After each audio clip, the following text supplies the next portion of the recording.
Hey guys, it's TheFrXion here, Tiger Tank 12, however you call me, I don't really care, and welcome back to World of Tanks. Today we're gonna be checking out another premium tank, and it's going to be the original, the OG, the KV-5 premium tank that was introduced way back in 2011 or 10.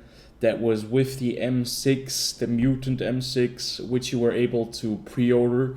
The Löwe, the T-34. T-34 came a bit later, but they were like the OGs, the very first premium tanks that you were able to go for, especially afterwards with the Type 59.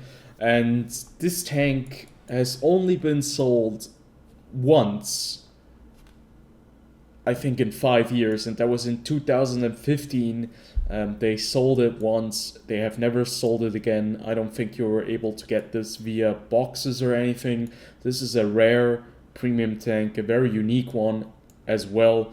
If you just look at it, it's a behemoth, it's a giant tank, and it has massive weak spots. But today's review is going to be focusing on all the positives, all the negatives of this tank. We're going to show some gameplay. We're going to check it out, where it's going to be strong, where it's going to be weak. And then we're also going to be having some other videos looking into the T-34 and the Löwe, two tanks that I have not played in a very long time. Okay, I did play the Löwe, but I have not played the T-34 in a very long time. And we're going to try this, we're going to check out all the vehicles, and it's going to be this Holy Trinity.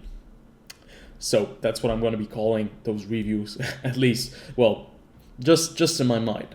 But you'll see in the next week, we're going to have three reviews. We're going to check out all these three tanks.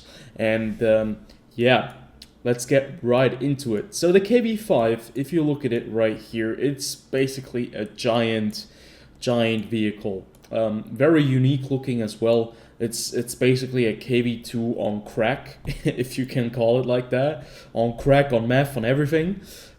It's a gigantic turret. This vehicle was planned in the year 1941. It was supposed to have 180 millimeters maximum or thick armor at like the thickest part, and in 1941 it was actually planned to be built in the Kirov plant in Leningrad, but because the front lines were constantly changing, they kind of threw this entire tank design overboard, because they probably needed the capacity to build T-34s, which obviously makes a lot more sense to build more T-34s than to build a single KV-5 or like 3 KV-5s that maybe still have enough armor to withstand anything in 1941, but were just too big and too slow. But the KV-5 in World of Tanks is a very unique vehicle. It's fast for a heavy tank. It is kind of heavy, as you can imagine, and it has a very interesting gun. So let's start with the gun. You're running around with the SIS 107M gun, and this gun right here is pretty damn crazy. It has 300 alpha damage, and it has a very high rate of fire, as you can see, 8.48 rounds per minute. That pretty much is 7 seconds for a single reload. For a tier 8 with 300 alpha, 7 seconds reload, that is pretty damn good. That is 186 mil of pen at tier 8. That's pretty damn bad, especially considering that you have to face tier 9s. This tank has preferential matchmaking. That is a very big plus. You'll never face tier 10 vehicles. Facing tier 9s is going to be still a bit of a tough challenge, but you should be able to make do if you play this tank correctly. But we'll get to that in just a second.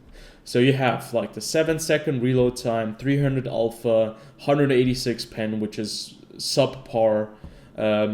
You'll be able to go for APCR, but the APCR only gives you an additional like 30 millimeters of pen, 33 to be exact, because it's 43, because you actually get 219 millimeters of pen. So Yeah, no, it's 33, excuse me. 219 millimeters of pen, it's not going to cut it, especially if you're going up against tier 9s, even some tier 8s like the Defender, it's going to get tough. But the turret traverse speed, as you can see, is 23.17 degrees per second. That's rather slow. You have decent gun depression with 7 degrees, 22 degrees of gun elevation, but you have to keep in mind that this tank is huge. The gun is so far situated up, like the height is so far up that your gun depression might not be enough for a vehicle that is side scraping right next to you. Yeah, there were a couple of examples like an E25 going right here, but if you would like drive into you, you'd probably die. Maybe other small tanks. What's very interesting about this gun is that its aim time is fairly good, 2.11 second. Right there. That's probably has to do with my crew and with some of my equipment, but still I think it does aim in very quickly. The dispersion at 100 meters is 0.37, which is not amazing, but it's not the worst either. But you can see that DPM for this tank, 2.5k, that is pretty damn good. Pretty damn impressive in my opinion. So the gun, to be fair, it has like its good sides, its bad sides. Good obviously being having a high rate of fire, decent alpha, very good DPM, but on the bad side you have basically no pen. Your gun depression might not be good enough for vehicles that are right next to you. Your turret is not turning fast enough, but still the accuracy and the aim time are rather good. So moving on, survivability. This vehicle is the toughest tier 8 out there. What I mean by tough is it has the most HP of any other vehicle in the game.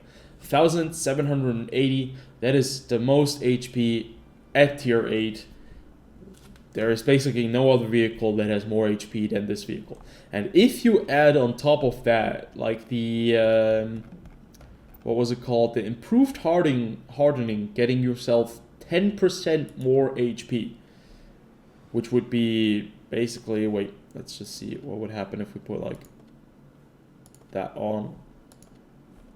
10%. So it's going to be like 178 HP on top of that. So you'll be looking into something along the lines almost 2,000 hit points at tier 8. That is pretty damn mad. But those hit points you're going to be needing very, very dearly, because your 180 millimeters of armor, they are very good, to be fair. You have some very, very large weak spots. You have a weak spot on top. This is a cupola right there. You have a weak spot right here. This is the R2-D2-1, the R2-D2-2. Both of these are only 170 millimeters thick and can be penned by anywhere from the front. So basically, if you're standing right here and you're shooting the KV-5, you can just aim at the R2-D2, or maybe even better, track the vehicle. You can still do damage right here. But the R2-D2 is basically a very clear winner right here. You can almost always go through at tier 8, tier 7, tier 9, it's no problem. So if you're driving a KV-5, well, maybe reverse side scraping is an option for you, because your hull armor at the back is still 140 millimeters thick. Give it a little bit of an angle and it could be strong enough to give your vehicle a little bit more of a resilient side. And if you turn your turret like this, the problem is that the R2-D2 turret kind of still sticks out a little bit, so they can still pen you right there. So the KV-5 has like major weak spots that basically all the other tier 8 premium tanks no longer have, or heavy tanks in general in the game don't have any more weak spots like these. And I think it's a bit of a shame, because to be fair, what really makes the KV-5 a special vehicle is that it can be really good, it can be really strong. It's like a breaching, attacking heavy tank that can go in there face to face with some serious damage, but it can also be taken out quite easily if you know the weak spot. So you'll have to be a bit more cautious, and that's why you have preferential matchmaking, because if you're playing against tier 9 and tier 10 tanks constantly, they're just going to be eating you up alive because the 180 millimeters are not going to be cutting it anymore. Your gun mantlet is something along the range of, we can actually check it out, 200 millimeters, maybe a bit more, but you can see that the R2D2 is like 160 at the front. And like we're right in front of it, like this is 170 millimeters thick. This little R2D2 turret actually has a bit more on the front. It's like 195, but from the side, just look at it from the side, you can easily go through there, 154, while the turret all around is 180 millimeters thick or 190. But still, you'll be able to pen it if you fire it like premium shells or you have like high amount of pen at the front, you can go through right there. But the lower plate, obviously very strong. The upper plate of the vehicle, very strong as well. This right here is like the driver's hatch. This right here is the radio operator's hatch with the machine gun. That is why it's such a major weak spot. And then over there, there's another turret. It's also like about 190 millimeters. So if you're driving this tank, your general idea is to actually try to hide these two R2D2 turrets, because usually the enemy will still go for your top turret at the top of your vehicle, and they still are going to be doing a lot of damage. But now you're thinking, well, if everybody knows about the weak spots, like this vehicle is probably not going to be a lot of fun to drive around. Well, there you're kind of wrong, because I have recently noticed that people have forgotten how to fight a KV-5. That probably has to do with the fact that a lot of players don't have these vehicles anymore, or that like the players that play them maybe have stopped playing World Tanks, so the general KV-5s in the game have, or the population of KV-5s, as you would like to say, has gone down very, very quickly, and thus, like, nobody really has a KV-5 anymore, and they don't really know how to fight it. It's kind of interesting. So what ended up happening was, in a couple of games, I was just able to completely annihilate people with this thing because they did not know where to shoot the KV-5. I've noticed, though, that the very crazy amount of APCR premium ammo spam is something that makes this vehicle a lot less fun to play, because I've noticed that a lot of people just don't really want to go for weak spots anymore. They don't really want to learn where to aim, so they just kind of resort back to premium shells. And it's kind of a shame, because this is a tank that obviously will not survive very long if you're chugging heat at it, but it still can survive quite a bit of punishment. So moving on, we're getting to the very interesting fact as well. The KV-5's mobility is quite impressive, especially for its size and its weight. Now, weight and speed, if you combine that and you have some simple knowledge of physics, you know that if that energy is transferred to another object coming with a certain amount of speed, it's going to give it quite a bit of a bump. So if you're running down a hill with this thing, you can go up to over 40 kilometers. I think your average top speed is, I think, about 37 on a road, but still, that is faster than the T110E5. And if you're going into an engagement and you ram someone, your weight is so bloody crazy good. You have so much weight that you're just going to be crushing the vehicle in no time. So that's rather interesting. I've been thinking about building a couple different variants of the KV-5, maybe with here not the improved rotation, but the turbocharger to give it like 4 kilometers additional speed. So that would be interesting. I've been thinking about giving it the improved hardening to get like the maximum HP out of the vehicle. So all of these things are still kind of a project of mine. But the traverse speed is obviously not something that you're going to be writing home about. 20.81 degrees per second. Turn rate is not that amazing. Concealment and spotting on this vehicle, you can imagine, it's not supposed to be spotting. It's not supposed to be a stationary spotting vehicle. This tank is supposed to be the one that breaks into somewhere and does massive amounts of damage. This tank can also block entryways very, very well. So we have used this tank in Clan Wars to block certain passages. It's really, really cool. So what does this basically wrap up into? This wraps up into a vehicle that is, well, kind of semi-profitable, because you're going to be shooting a lot of APCR shells if you're not aiming very carefully. But you're going to be having a lot of fun against vehicles that are below your tier, or maybe are subpar or very badly armored. You're going to be having a lot of fun if the enemy has no armor. If you're going up against tanks with a lot of pen, with a lot of armor, or tank destroyers that are sitting at the back and you're out in the open, you're not going to have a lot of fun. But your speed will allow you to get into some positions that medium tanks can get into, but some heavy tanks might not get into. But this is very interesting for a heavy tank that actually has enough armor to withstand medium tanks. And if you're going up into a brawling situation, which I will show you guys in the gameplay just in a second, you can really do a lot of damage with this tank still. It's still a lot of fun. Is it a great premium tank? Well, that depends on your playstyle. It is a rare vehicle. For tank collectors, this thing is obviously one of those tanks that you hope will get back onto sale if you have gotten into World of Tanks after 2015, because you'll not be able to get your hands on it right now. Probably, I don't think they will sell this tank in the next 2 years. Maybe they will do it, but I think that the general consensus is that this tank will probably not be sold again in a very long time. It has not been sold in 5 years. So yeah, crazy good tank, in my opinion, because it fits my playstyle. I would give it like a general rating of about 8 out of 10 for my gameplay style. So this is all individual rating.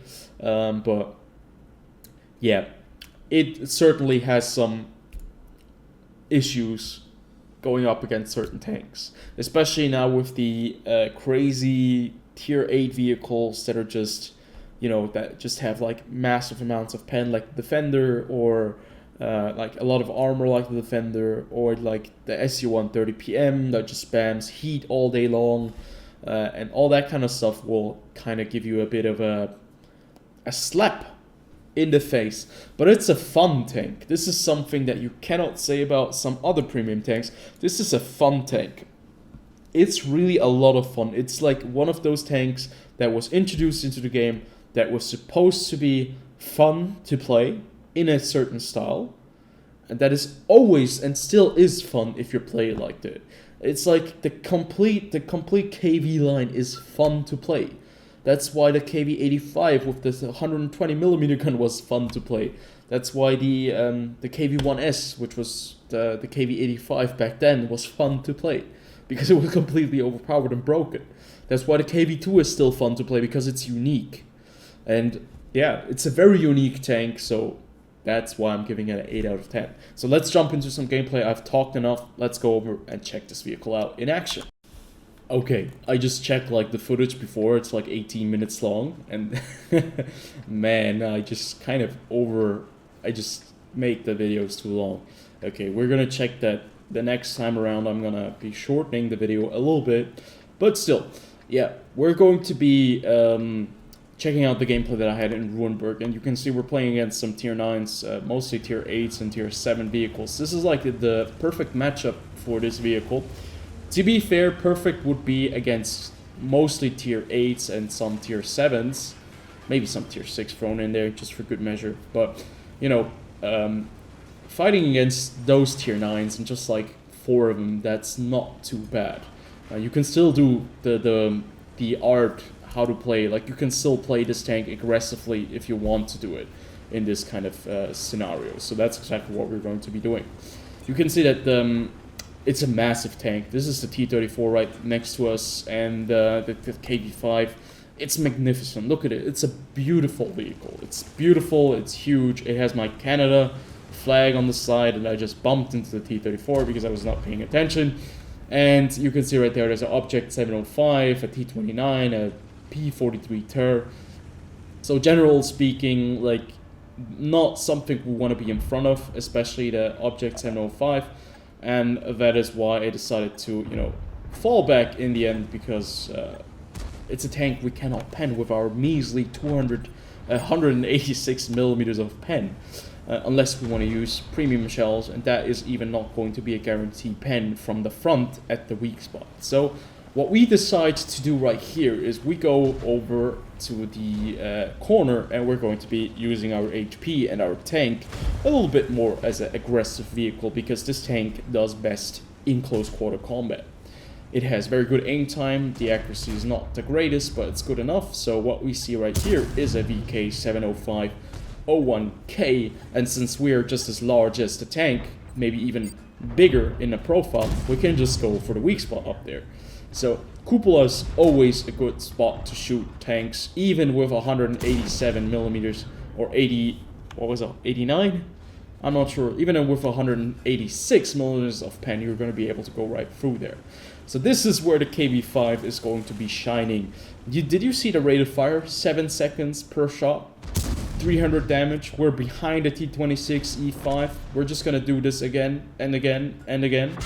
We're going to eat this guy up. We're going to get fired at by the T29 with high explosive.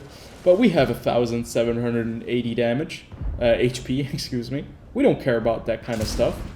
But what we do care about is not exposing our tracks too much towards the T29. But with our rate of fire, we're going to be able to really dish out some damage. But you can see right there, if the T29 is firing premium shells, it will actually do quite a bit of damage to you. So you have to be maneuvering, keep those cupolas, keep those things, those R2D2 turrets safe from enemy fire. And look, even at range, I know the shell velocity is terrible, we can still do damage. So right here, we're out in the middle of basically everyone that is over there on the field, and we have just tracked this object 705. And now the people are bouncing. This is the magic of this tank's armor if you have a little bit of range. They usually tend to have a bit of a hard time going through the tank if you're just too far away, and that is very, very nice. So we are already at 3,531 damage total, while having done most of our damage right there, and we have bounced about 1,180 HP worth of damage. The KV-5 is a strong tank in a scenario like this. You can see that at a range, it is a vehicle that is going to bounce a lot. If, like, even these tier 9s, like a WZ1 120, it should have enough pen, but it's not going to have enough pen to go right through my turret. It will go through my R2D2s. But at this range, you can see that everyone is kind of struggling. This T-34-2 didn't really know where to shoot my tank. None of them actually have shot the R2D2 turret yet, and that's exactly what I kind of mentioned previously, that the people don't really know where to shoot the KV-5 anymore, because they haven't seen a KV-5 in a very long time, and thus completely forgotten the rules of engagement with a KV-5, that you only shoot its R2D2 turret, because the lower plate is very heavily armored. And you can see we have just already garnered up 2,400 damage blocked right there very easily, very quickly, and now we're going to go chase after the Waffenträger and the T-43. We're very close to a Top Gun. At 5 kills, we only need 1 more kill, and our tracks absorb another big shell by the Waffenträger of Panzer IV. That's 560 damage blocked right there. Now we're going to use our crazy high explosive shell, 365 damage. We just penned his side cheek. We're gonna just hesitate a moment because we want to kill our object. 704 actually steals the kill from us, but you can see that he was also shooting my turret instead of my R2D2s. So that's a bit weird. It's a bit awkward that people would actually not shoot the R2D2s anymore, because that's what I have been doing all my time when I was facing a KV-5. And it just shows you this vehicle still can kick ass. It can still kick ass. It's still a unique tank. But let's just check into a gameplay real fast and see how well it can do against some tanks that know where to hit the KV-5. So, I actually already skipped ahead a little bit because I don't want to make the video that much longer, but I just want to show you guys the other side of the KV-5. And you can see we're on the map airfield, and we are trying to flank the enemies right here at this little hill. And this position right here actually gives you a bit of protection from the enemies if you play it correctly. And you can see that you can still punish a KV-5, and you can punish it very, very quickly. And what happened right there was that defender that was just constantly bugging us right there fired like 2 premium shells at us, and we were not careful enough with our vehicle, and he managed to go right through our turret. And I'll just show you the impacts in a second. But you can see that, like, if you're going up against only tier 8s, even though like these are standard tier 8s, not even the defender right here, you're gonna have a hard time if they're like in cover. We were able to damage the Carnarvon right there, but the Oho, you'll need to load gold to be able to pen that thing from the front. And you can see right there what the defender did was he penetrated our cupola at least once on top, and then I think he managed to pen us right at the front of the turret, which was only 210 millimeters thick with APCR. His APCR pen is going to be, I think, on the level of 250 or 260 millimeters of pen. So there are still times, and this is something that is going to be happening to you quite often, where players are going to be penning you if they do know your weak spot. And that's probably most of the time that the players know the weak spot of your vehicle, and then if they still cannot go through, they're going to resort back to using premium shells like that defender did. And then this is kind of the time where the KV-5 is not a lot of fun to play, because it'll get punished very quickly. That's why you need the HP. The HP right here, the 1780 HP, that's something that you usually need until the end of the game. Because when they start firing premium shells, when they start figuring out the KV-5, you're gonna lose a lot of HP, because this tank, to hide this tank, it's basically impossible. If you look at the turret right here, and somebody is like shooting at our turret, this flat part right down here is like 190 millimeters thick. That's something that even a T-34-2 can pen very easily with heat or anything. I don't think he would go through with AP shells, but with heat, probably. So, yeah. Just keep that in mind. The KV-5 is a vehicle that has a lot of upsides, but also a lot of downsides. So the armor is kind of weird. It's very inconsistent. The armor is gonna let you down in certain moments because they know where to shoot your weak spots. The armor is gonna be there for you in certain other moments where they just shoot at you and it kind of bounces because they didn't really know where to shoot. So let's hope that they don't know where to shoot a KV-5 anymore, because it's a lot of fun when people bounce off the KV-5. But yeah, I haven't really seen a lot of KV-5s running around in the game for a long time. So I've just started playing it myself again. So my final verdict is basically, I'm going to give you the rating. My rating is 8 out of 10 for me. It's a lot of fun to play. I'm going to give every single premium tank now a rating that I'm going to be reviewing. And I'm going to see if I can keep the ratings in like locked somewhere so that you know where they are. I'm going to look into the playlist, that all the playlists are more accurate and updated. And yeah, like if you're able to get your hands on a KV-5, I remember buying this thing for 23 bucks back then. You probably will not be paying 23 bucks. It's going to cost you a premium if it ever comes out. But I'd say if you want to have fun, like old school fun, running into things and just doing like all sorts of havoc, this is definitely the tank for it. It's like so much fun playing a KV-5. And with those words, I'm going to end this review. I hope you guys did enjoy. If you've stuck around for this long, please subscribe, comment, like, whatever. I'll see you guys on the next one.